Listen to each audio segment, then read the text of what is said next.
last stage of our discussion, that is dramatic poetry. What is the meaning?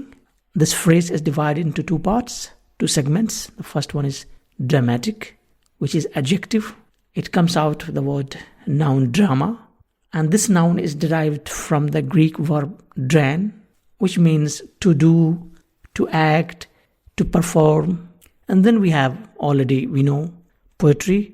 The English word poetry comes from the Greek word poesis or poio, and we all know what does it mean, making or creating. So these are the literal interpretations of the phrase dramatic poetry. Now let's talk about the definition of dramatic. What is that? It is a poetic composition that uses the structure of a play. The techniques which are being used in the play, the same techniques and structure are applied in narrating, in composing dramatic poetry.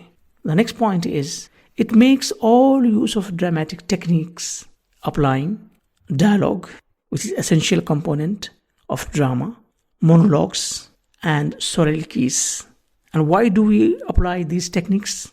In order to reveal a character's internal conflict. We move on to the last stage of our discussion, that is types of dramatic. And we have the two main types. The first one is dramatic monologue. It is a poem written in the voice of a single speaker, a character who addresses a silent listener. And the famous example is My Last Duchess by Robert Browning. We have another type, soliloquy. It is a poetic speech delivered by a character alone on a stage, believing no one else is there.